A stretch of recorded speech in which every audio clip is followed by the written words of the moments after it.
मैं भगवान शंकर का भक्त हूँ, हमें तो सिर्फ यहाँ के उत्तर भारत के 2-3 भजन आते हैं या शंकराचार्य के स्तोत्र आते हैं। तमिल में जो लिखा गया है शंकर के बारे में वो उससे भी अद्भुत है। इसलिए कविता जितना हम पढ़ें, जितना लिखा जाए उतना अच्छा है।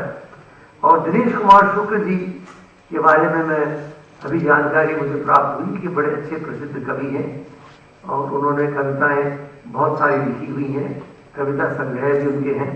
मैं ये देख रहा था लल मुनिया की दुनिया, अभी तक मुझे लल मुनिया की समझ नहीं आई कि क्या स्थान है कि पक्षी है कि क्या क्या है कि लल मुनिया, कि मुझे इसमें कोई रोशनी डाल सकता है।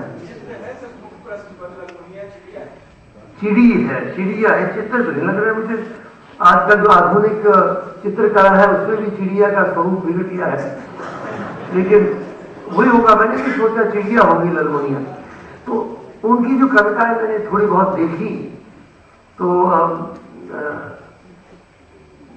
जो अशोक जी ने कहा तीसरी दुनिया की कविता लिखती है, वो बड़े दुखी लगते हैं, कुछ विचलित लगते हैं। एक ही कविता मैं पढ़ूंगा, एक तिनका धूप।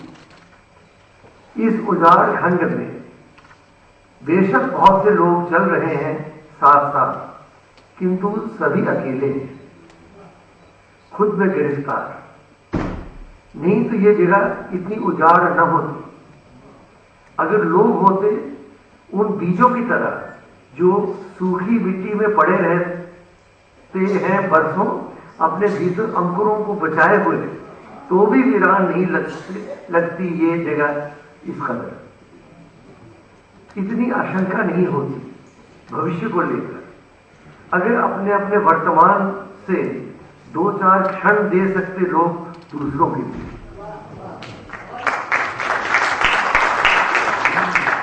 इतना विस्तृत रेगिस्तान नहीं होता यहाँ।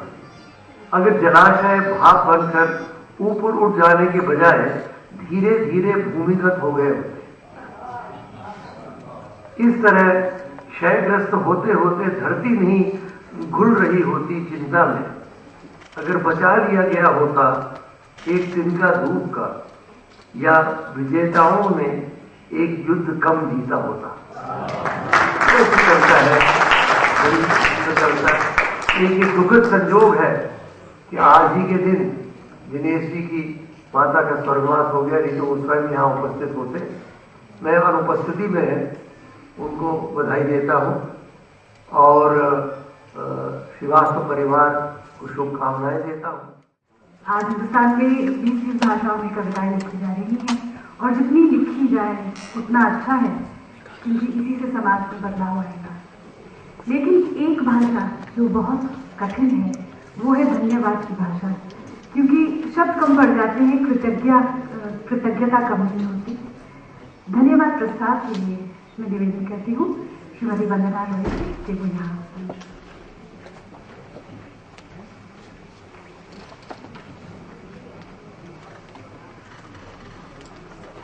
आज के इस प्रथम सीता पुरस्कार समायोजन समारोह में आप सभी मनुष्यों के प्रति आभार प्रकट करते हुए अपने आप को मैं गौरवान्वित अनुभव कर रही हूँ।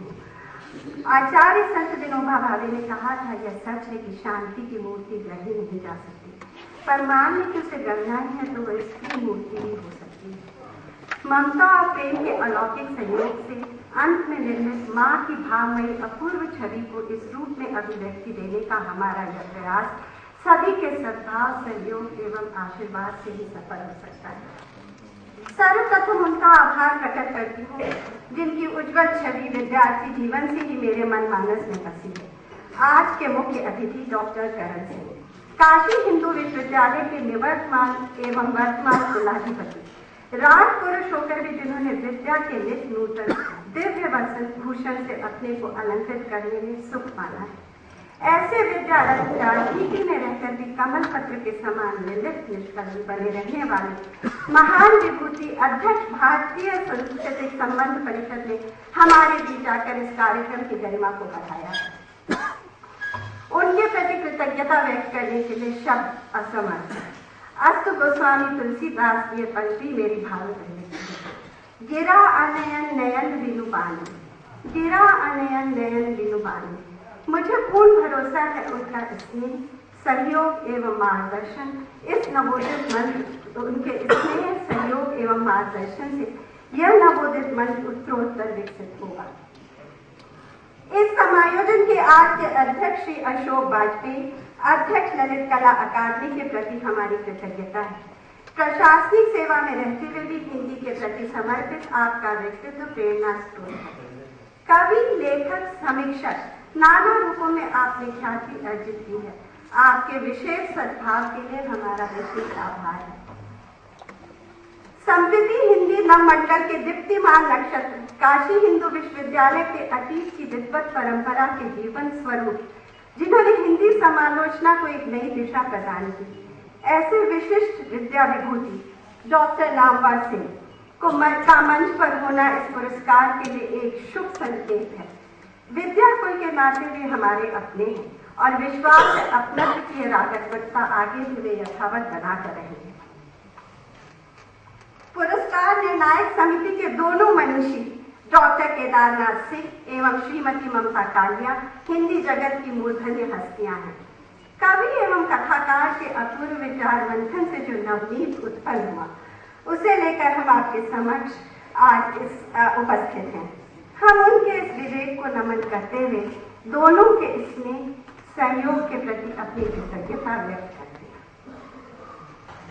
सीता पुरस्कार से सम्मानित आज के इस मंच के महानायक श्री दिनेश शुक्ल को पुरस्कार के लिए बधाई। उनकी यशस्वी कवि प्रतिभा को हमारा अभिनंदन और शुभकामनाएं।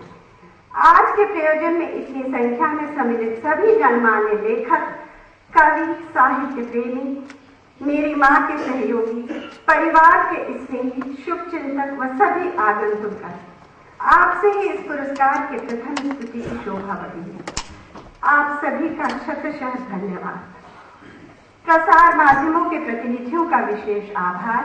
पुरस्कार चयन व प्रक्रिया को समायोजित प्रसिद्धि व आपकी आज यहाँ उपस्थिति हेतु आपका विशेष आभार। अन्य अनेक व्यक्तियों ने नाना प्रकार से इस पुरस्कार को, आज के समारोह को संभव व सफल बनाने में हमें बहुमूल्य योगदान दिया है। सभी का नाम न लेते हुए हम उन सभी का धन्यवाद देते हैं। आप सभी के आशीर्वाद और सहयोग से ही यह पुरस्कार हिंदी साहित्य जगत में अपना स्थान बनाएगा। आपका स्नेह हमारी प्रेरणा और सफलता का संबल है। इस पुरस्कार समारोह में परिवार के सभी सदस्यों की अहम भूमिका रही है। परिवार के सभी सदस्य देश के विभिन्न कोनों से आए हैं। यह सबके सद्भाव और प्रेम का परिणाम है। अंत में इस पुरस्कार की लंबी आयु और सफलता के लिए आपका सबका सहयोग मांगते हुए मैं अपनी 2 शब्द धन्यवाद के संपन्न करती हूँ। मैं एक और अनाउंसमेंट करना चाहूँगा कि अगले वर्ष के पुरस्कार के लिए हम लोग एंट्रीज एक्सेप्ट कर रहे हैं 30 सितंबर तक और A75 शिवालिक नई दिल्ली के नाम पर प्रतियां आएगी। धन्यवाद।